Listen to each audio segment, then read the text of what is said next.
Heights. In 1973, this rocky terrain on the Israel-Syria border turns into a killing ground. The Golan Heights is Syrian territory, and Syria cannot, will not concede it. A few hundred unprepared Israeli tankers come face to face with 1,200 Syrian tanks. All I see, from horizon to horizon, the entire Syrian army starts to drive across for me. This was a no-holds-barred fight, and neither side backed down from it. The Golan Heights. 1,200 square kilometers of the most hotly contested real estate on the planet. It's Dante. It's inconceivable. It's an inferno.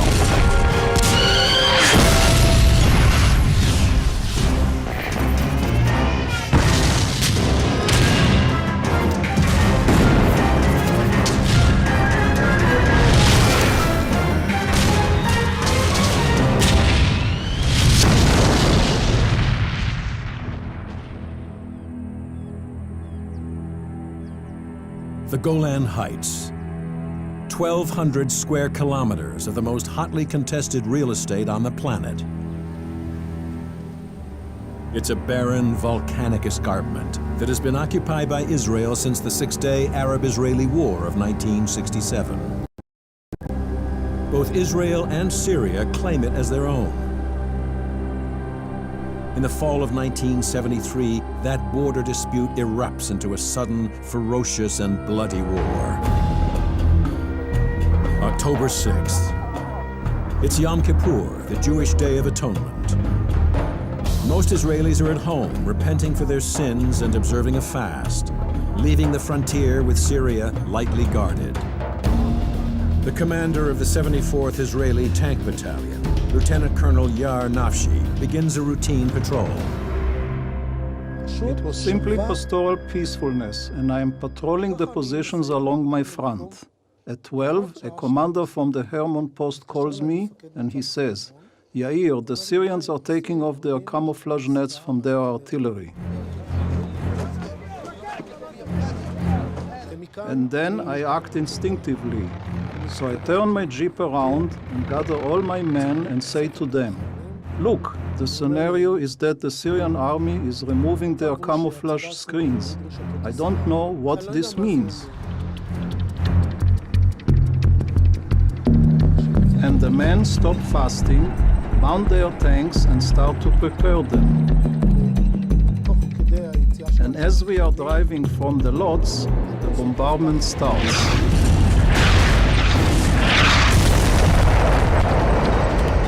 The artillery lands on us, then planes of the Syrian Air Force attack. The Syrians have been planning the attack for 9 months. Israeli intelligence had some clues, but for the men on the front, it's a complete surprise. What these Syrians do is lull Israel into a false sense of security. The Israelis have seen the Syrians move all their troops up, get geared up for war, time and again, only to have them all go back to their bases. And so on the 6th of October, when the Syrians don't go back to their bases, the Israelis are caught completely off guard. Israel is a small state, and they have perfected the art of mobilization. So it is in the first shots of the war that you want to accomplish as much as possible, so as not to bring the bulk of the Israeli army against you. The majority of the Israeli forces are reservists who need 20 hours to fully mobilize. Consequently, Israeli forces on the Golan Heights consist of fewer than 6,000 light infantry, 60 artillery pieces, and 2 under-strength armored brigades with 170 tanks. In comparison, the Syrians have massed more than 50,000 infantry, 600 artillery pieces, and 1,200 main battle tanks. This is a huge amount of armor. And over and above that, it was Yom Kippur in Israel. People were on holiday. The intelligence services in Israel were lax. the Arabs can't fight. And so, as a result, they were in for a very major surprise. I thought to myself, what's going on? Who are those pilots, crazy pilots, what they're doing? And I thought this is Israeli by mistake, they are bombing us. I didn't realize that any aircraft from Syria can come across the border and start to bomb us. And I couldn't talk after that. I cross through the barrage of shells, wave after wave. In 5 minutes, I'm finally at the edge of Booster Ridge, viewing over half the Golan Heights.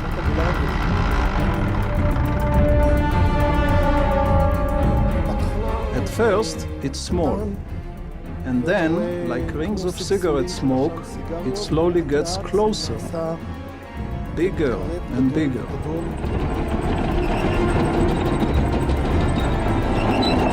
And all I see, from horizon to horizon, the entire Syrian army starts to drive across from me.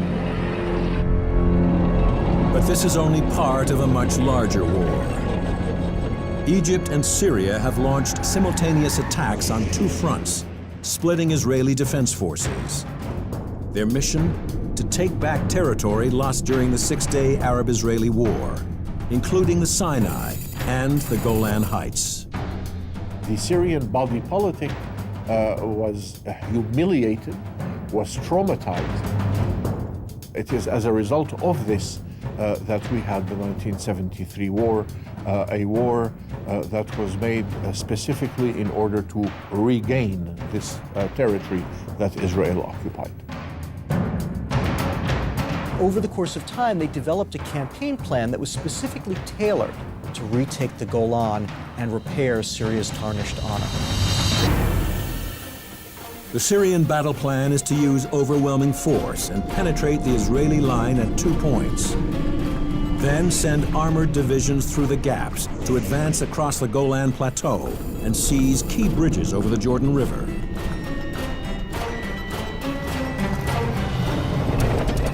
At the spearhead of the Syrian attack are masses of the Soviet-designed T-55 tank. The T-55 at 40 tons is relatively small for a main battle tank, making it hard to hit. Its 100mm main cannon has an effective range of just 2,400 meters, no match for the bigger guns of the Israelis. But that disadvantage is offset by numbers. The Syrians attack the Golan Heights with more than 1,200 T-55s. The defending Israelis with their 170 tanks are outnumbered, almost 7 to 1. The Syrians had rehearsed the initial attack on the Israeli positions countless times beforehand. But apparently, one thing that they hadn't quite planned out properly was where to put the bridging equipment.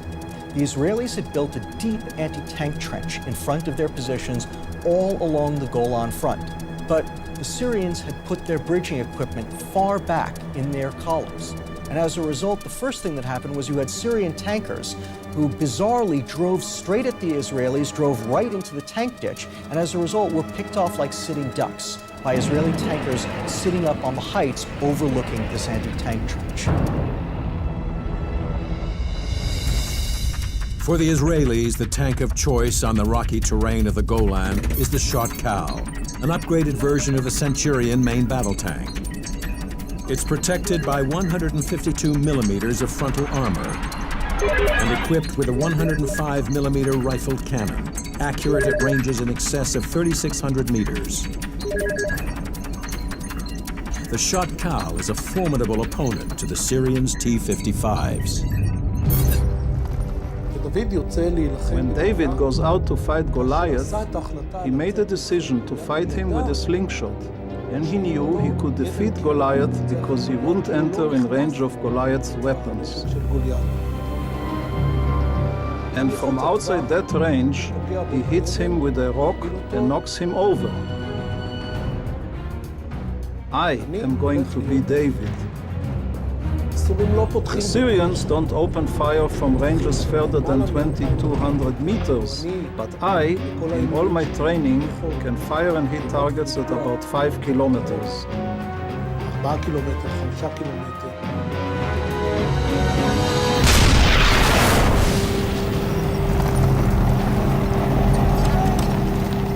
The Israelis understood that in the terrain of the Middle East, where you often had very long fields of fire, being able to kill the other guy before he could kill you was a tremendous advantage.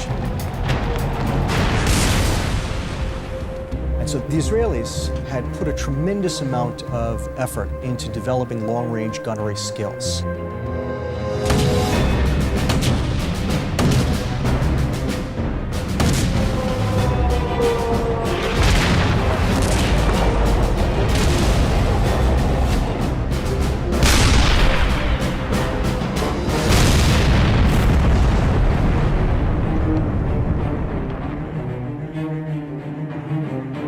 When the initial Syrian attack in the north floundered, the commanders decided that they would nevertheless try to mount some kind of a night operation to see if they couldn't get back on schedule.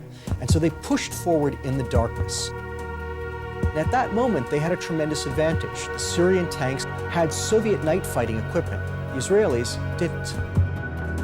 And as a result, when the Syrians began to push into their lines, the Israelis were at a complete loss as to what to do or how to do it.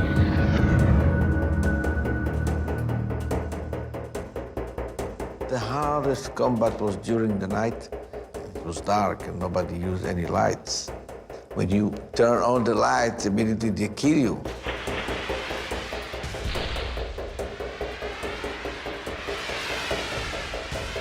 Really, the main problem is during the night, they had infrared system. Syrian infrared projectors enabled the T-55s to see through the dark, detecting targets up to 1,200 meters away. It's a huge advantage for the Syrians. The only defense the Israelis have are night vision binoculars that can detect the infrared beam. One situation, I was looking to identify them, and I moved my face down, and I saw all the parts of my tank. I was surprised, what is dark? I moved my binocular, and I saw it's dark. I put it again in my face, I saw every part. And I found that 200 meters in front of me, one projector looked straight to my eyes with infrared system. And he identified me, he was ready to shoot. And I screamed to my driver, go far away, and we moved back. We shot to the direction they came from, just to give them the feeling that we are there waiting for them. They didn't know that we are blind. The Syrians infiltrate Israeli positions through the night, and the line between the two tank armies becomes increasingly blurred. One situation, I saw a tank beside my tank, 10 meters. The tank looks strange, and the stoplights turn on. I talked to the platoon leader. He was close to my tank. He said, there is a tank there, use the light and show me who is this tank. He didn't want first, of course, and I convinced him, I ordered him. And he put the lights in. I saw T-55. I was in shock. Of course, I shot him. At this moment, when he was on fire, I saw another tank close to him. I shot him too.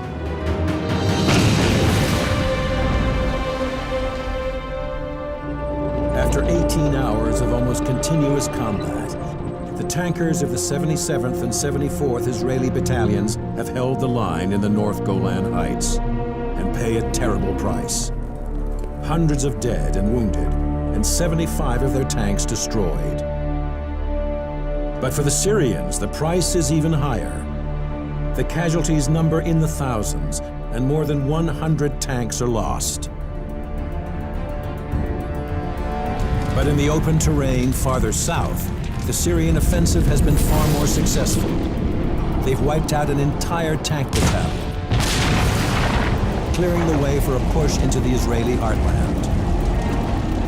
Of course, I was as euphoric as all Arabs were to see images of Syria advancing in the Golan Heights.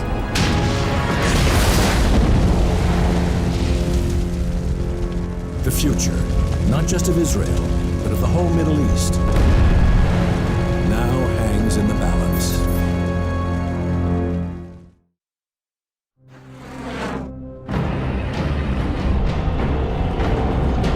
October 6, 1973, Egypt and Syria attack Israeli forces on two fronts.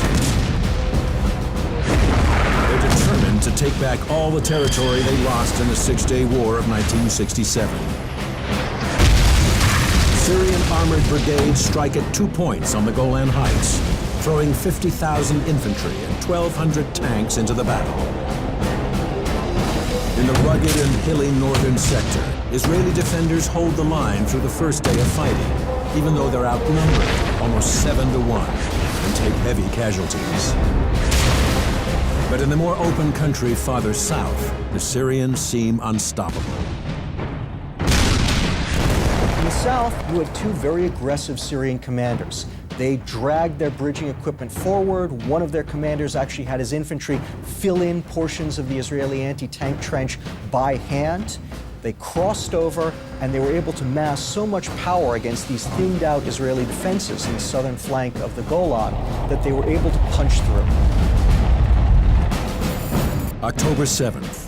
After a day of fierce fighting, the Israeli southern line falls apart under a massive onslaught of Syrian armor.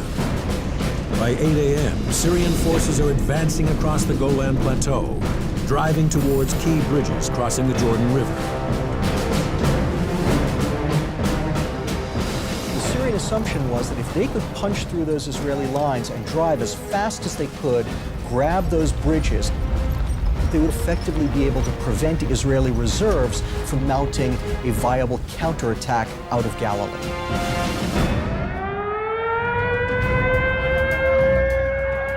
At 2 o'clock, when I heard the alarm, I opened immediately the radio. I heard the BBC announcing that the war started in Israel. A heavy battle of armed forces is continuing on the Golan Heights, as Syrian armor has been attempting to break the Israeli line and has, according to the news here, been checked by Israeli tanks and artillery. I called my unit, the brigade, and they told me, come immediately, there is a war. The roads were empty, I drove like a hell, and the feeling was that they caught us unprepared.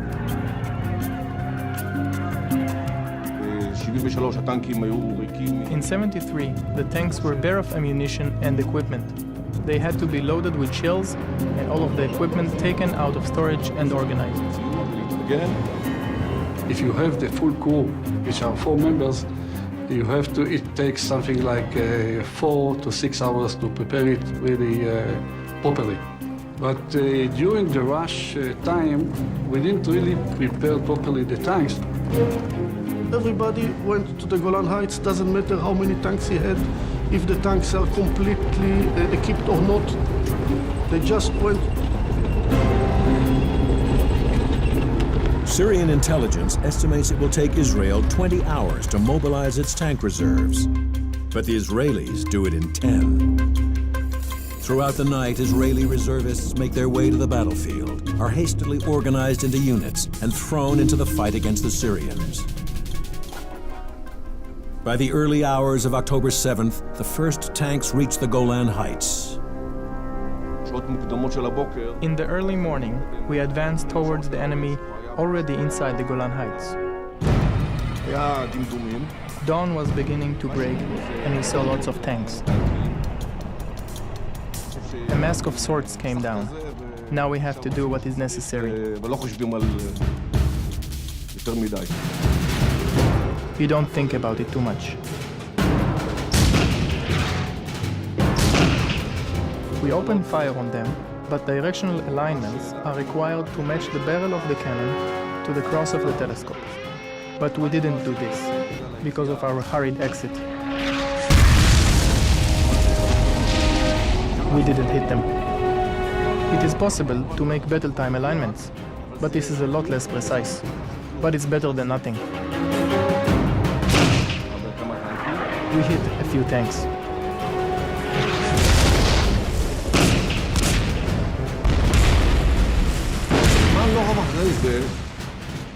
But not long after this, I saw a very large cloud of dust coming from the southeast.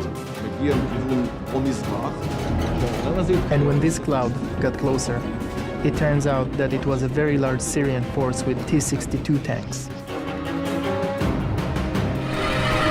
It's the last thing the outnumbered Israelis want to see on the battlefield. The T-62 is an upgraded version of the T-55. Those upgrades include 240 millimeters of frontal armor and a bigger 581 horsepower engine. But the biggest threat is the T-62's 115 millimeter Malot main cannon. Its smooth bore design increases muzzle velocity, giving it a range of nearly 3,000 meters.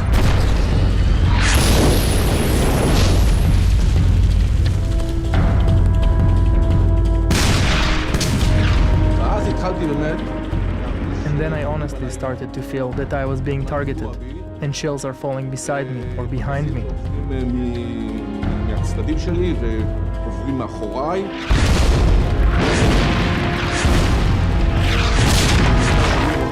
And if the first one is long, the next shell will be short, and then the next will hit me.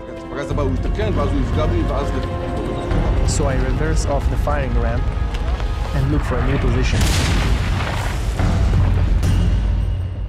We started the battle with maybe 5 or 6 tanks against this very large Syrian force. All that was left for us to do was try to fight a stalling battle, but they simply pushed us backward.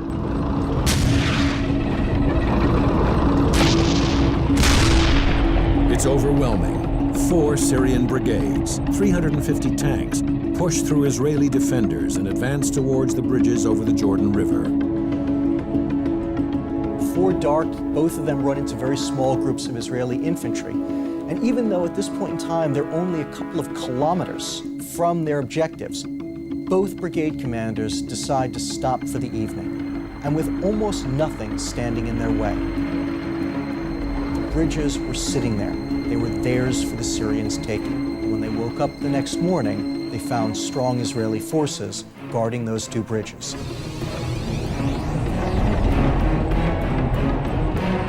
My battalion met them on the road from the Betecha Valley up to the Golan Heights.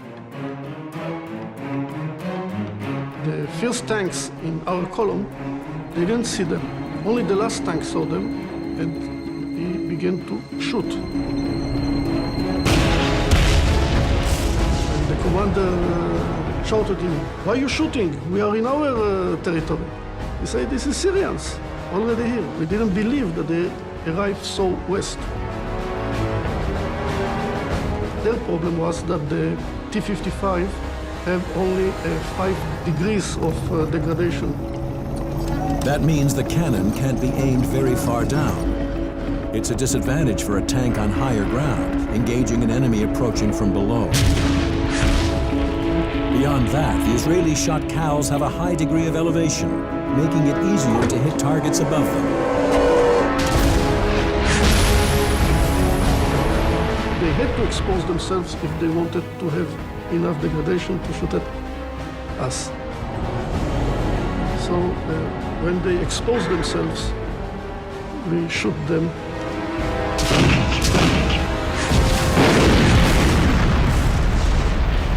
So by that way, we succeed to stop them. The real problem there was simply Syrian junior officers allow small Israeli forces to completely derail the one thing that might have actually secured victory for Syria, the drive to take the Jordan River bridges. Israeli reserves from the 39th Battalion stopped the Syrian 1st Armored Division at Batea Road. But farther south, the Syrian offensive remains unopposed, as 40 tanks of the 132nd Mechanized Brigade advanced towards the small village of El Al. I received orders to ascend to El Al and seal up what is known as the El Al position. It's a position between two deep canyons, about 2 kilometers wide. He who possesses it and successfully holds the position controls all routes down to the Sea of Galilee. At around 9 o'clock, through my binoculars, I start to identify what we in the armored call masses of dust. This means that you can see the clouds of dust far before you hear the noise. And through the binoculars, I notice some movement from a distance of about 4 kilometers. That movement in the distance is an entire brigade of Syrian tanks. Their mission is to occupy the western edge of the Golan Heights, overlooking the Sea of Galilee. From here, the flatlands of Israel lie almost undefended and at the mercy of the advancing Syrians. If they are successful and pass us, the Syrians will be at the Sea of Galilee, and I understand that a loss or even a retreat is not mine alone. It would be fatal.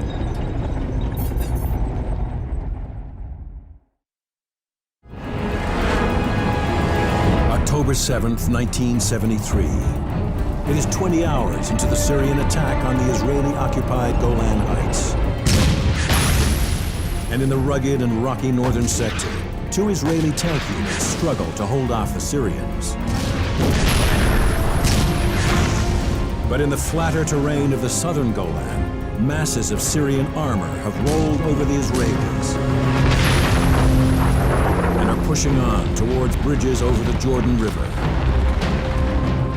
At around 9 o'clock, through my binoculars, I start to identify what we in the armored call masses of dust. This movement ahead becomes clearer and clearer, and then we start to identify Syrian tanks. They are getting closer and are stopping at distances of about 1,500 meters, and we start to notice a lot of strikes.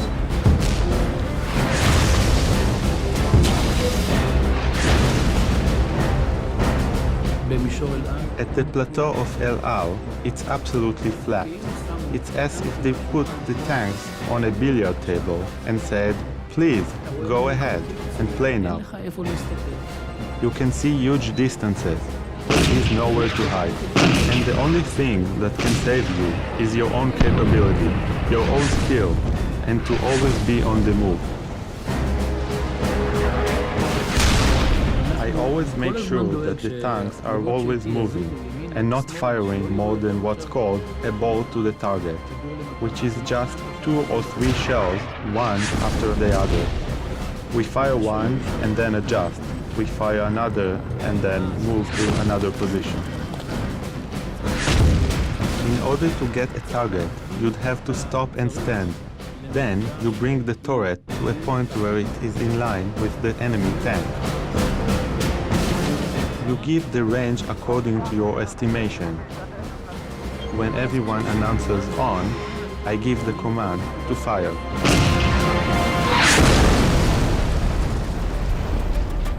The Israelis, for their part, maneuvered constantly. They darted from firing position to firing position. Most Syrian armored units didn't maneuver at all. They simply drove straight at the Israelis. And so this is really the big difference between the Syrian and Israeli armies. Syrians, when they gain territory, they hang on to it to the death, which might be good, but is very bad if you need to maneuver. The simple fact is that the Syrian tankers are just no match for the Israeli counterparts. The Israelis have taken the best shots that Syria has to give, and they're now in a position with enough combat strength that they can begin to push back. So we started to move unit by unit, and I found myself alone in Ramtania. There was 2 hills, and I was in the cradle, you know, of the hills, overlooking Hoshnia village. I saw a regiment getting fueled or rearmed and so on. And I started to shoot at them.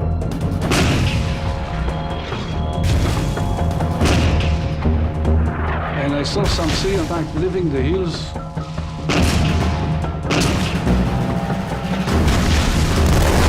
And I started to hit one by one because they were standing one next to the other, very, very close. The Syrian tanks are sitting ducks for the Israelis' high-explosive squash head, or Hesh round. On impact, they squash against the target and explode.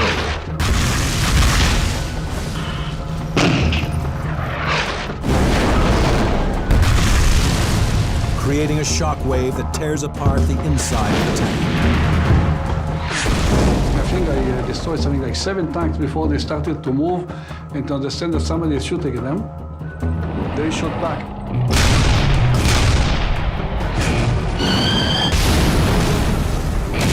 Our tank started to bend. As we evacuated from the tank, after a few meters we left the tank, our tank exploded.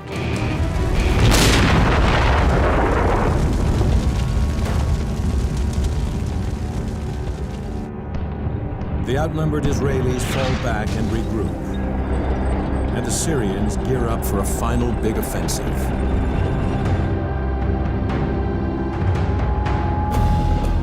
By late evening on the 8th of October, they've assembled an entire armored division, over 250 tanks in Hoshnia,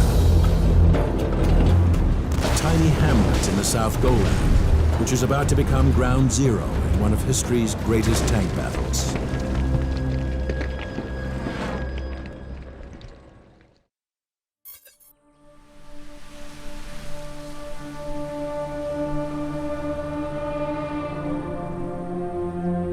Hoshnia, once a thriving village in the southern Golan Heights. Today it's a scattered collection of ruins, a grim monument to the ferocity of the 1973 Arab-Israeli War. Syrian and Israeli tank forces clashed here in a historic encounter, now simply remembered as the Battle of Hoshnia. October 9th. The Syrian advance into the Golan loses steam, and they assemble an armored division, over 250 tanks at Hoshnia, in preparation for a final big offensive. But in the 3 days since Syrian attacks on the Golan Heights began, the Israelis have mobilized hundreds of tanks and thousands of reserve soldiers. Most of them stream towards Hoshnia for a showdown with the Syrians. I received an order to cross the oil pipeline and advance and capture Hoshnia. The Syrians held this place as their last stronghold on the Golan Heights. And for the first time since the war began, there was a plan for an organized attack with artillery and jets. The artillery started falling on Hoshnia.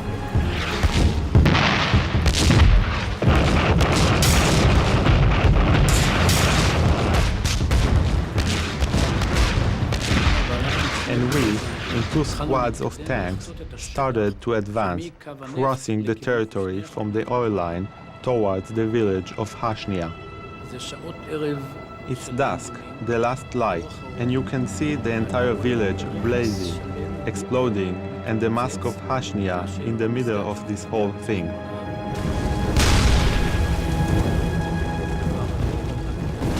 We advanced with the tanks, and the Syrians didn't escape. But it's dangerous because everything is exploding and blazing around us. It's Dante, it's inconceivable, it's an inferno.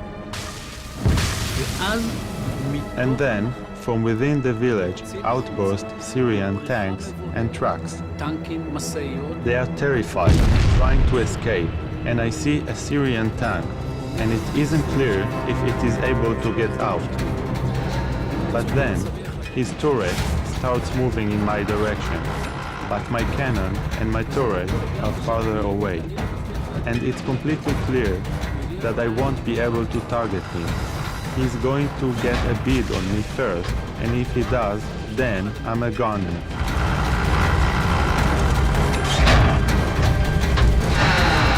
Behind me is one of my battalion officers, and he launches a shell, and the Syrian tank lights up.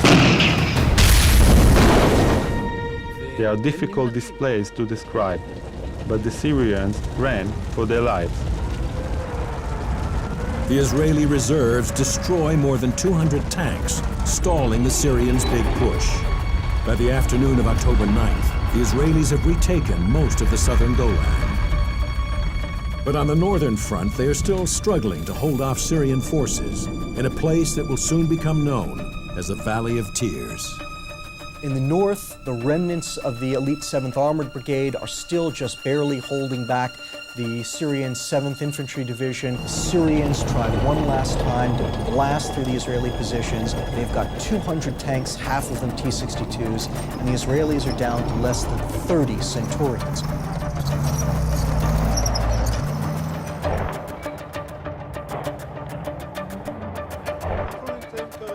We are currently located at the positions that control the Valley of Tears, which we see here in front of us.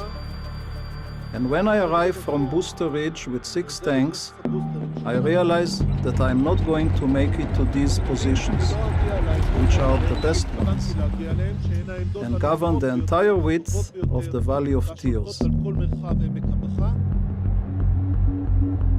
By now, Unit 7 has retreated back, and I find myself alone with 6 tanks. And I decide to make a defensive stand on the reverse slope.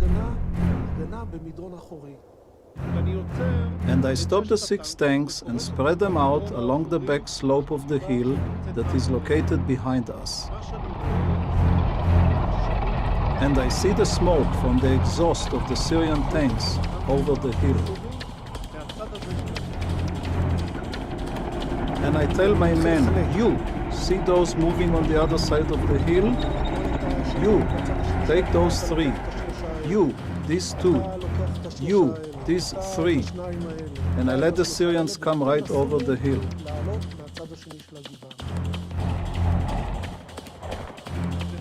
I allow the Syrians to advance, and they head towards the top of the hill with the barrel of their cannons pointed upwards. And I wait for them. The battle opens at close range, around 300 to 400 meters.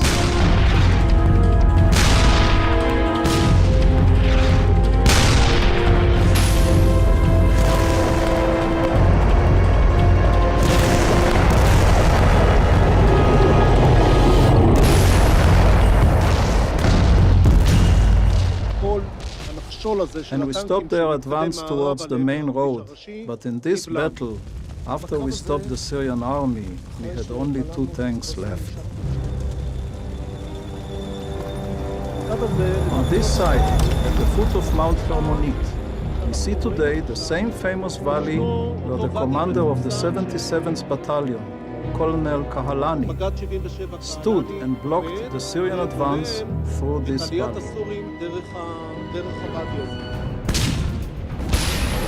When I came 2 kilometers from the hills, I saw far away Israeli tanks on fire and other tanks around them. It was Syrian tanks. And I moved with my tanks to the valley. I was in shock. I called my commander and said, if you have any tanks in the area, send them immediately.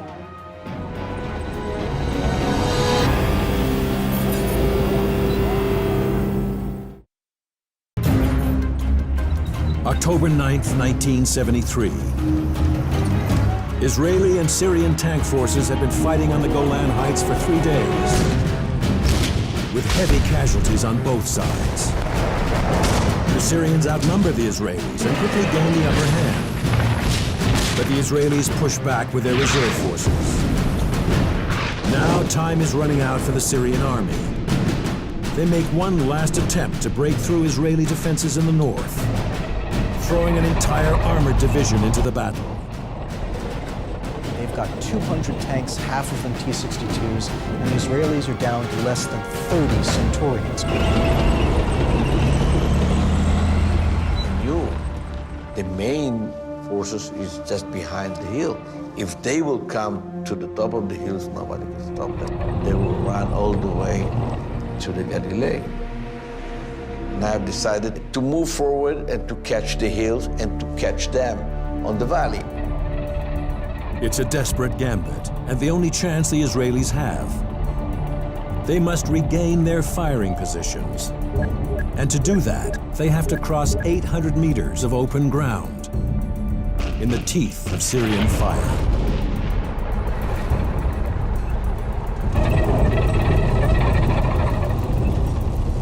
I ordered to move forward like it was written in the book. Nobody moved. And I've decided to move all of them to my frequency, to my radio. Every gunner, loader, driver, and tank commander, sergeant listened to my voice. And I told them, look, the Syrian soldiers, how they're fighting so well. Look at them. The motivation of them. What happened to us? Am I see chicken in my unit? Start to move. And I started to move. I saw another tank joined me, and another tank joined me. And I prayed to the God, just give me to arrive to the top of the hill, and we will catch them. And suddenly another tanks arrived to the hills. And we arrived. The valley was dark from tanks. And we shot like crazy.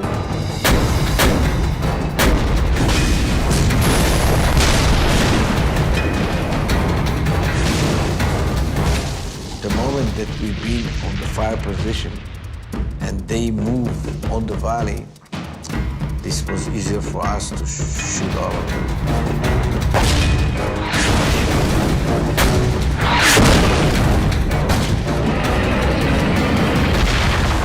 I fought to survive. Some of them, they stopped and they shot and they killed my tanks. Survive around 3-4 tanks, no more than that. I remember that I was trying to count the tank that we shot all over, and I couldn't. So many.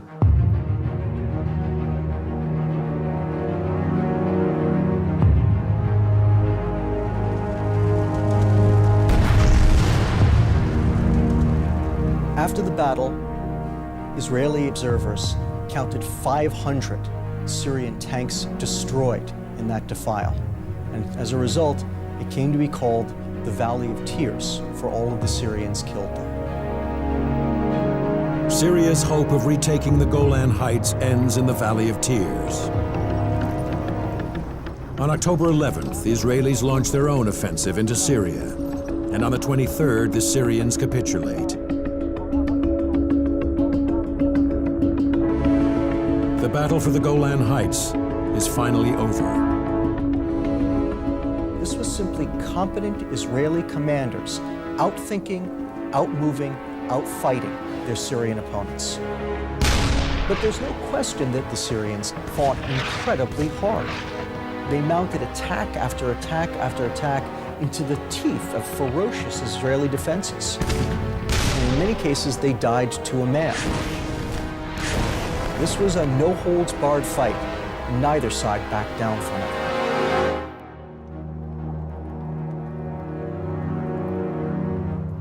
The 1973 Arab-Israeli War lasts just 16 days, but those days are among the bloodiest in the history of armored warfare.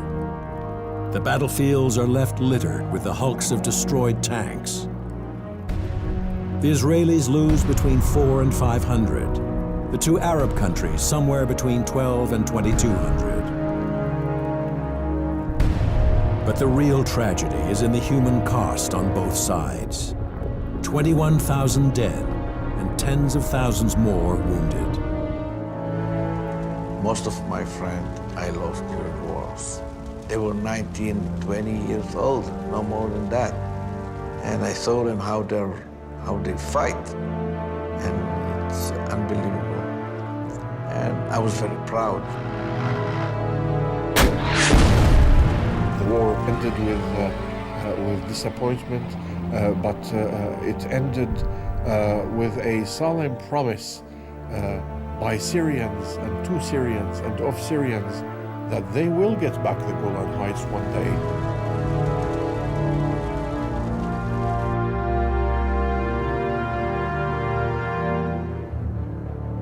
If the Golan Heights is not returned to Syria, I dare say that there will not be peace in the Middle East.